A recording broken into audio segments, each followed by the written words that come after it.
Democratic presidential candidate, none other than the legendary Joe Biden. We're so excited that you're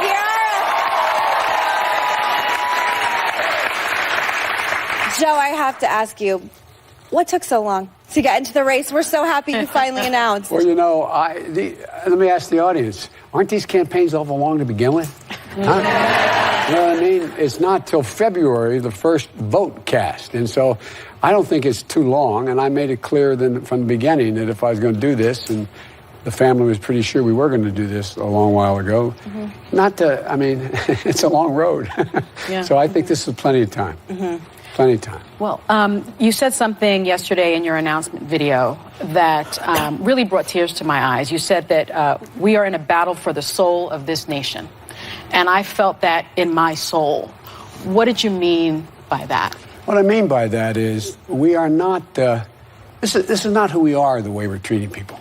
It's not who we are as a nation when we're talking about things like the reason for your problem is the other.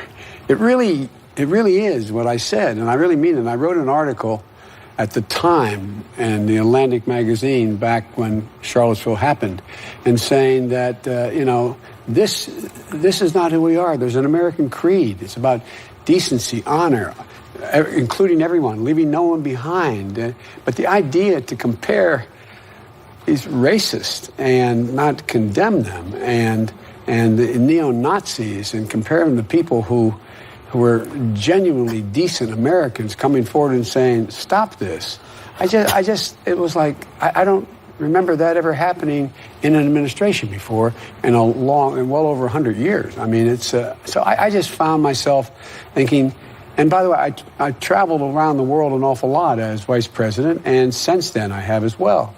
And the rest of the world, I mean, they look at us like, my God. What happened to America? But you've spoken about it.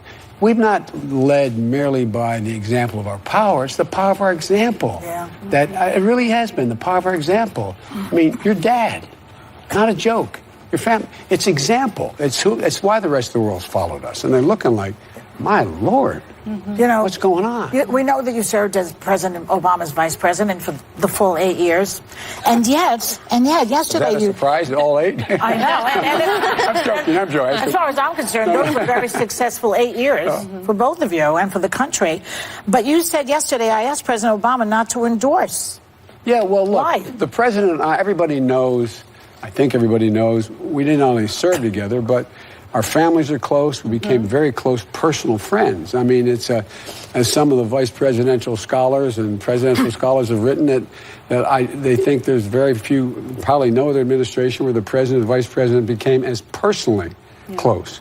I grew to respect him, and he is just a man of great honor and discipline, and his family. He and my wife and Michelle are close friends. They were talking to each other they went over to see each other the other day. So I didn't want it to look like he was putting his thumb on the scale here. And that, that I'm going to do this based on who I am, not by the president going out and trying to say, this is the guy you should be with.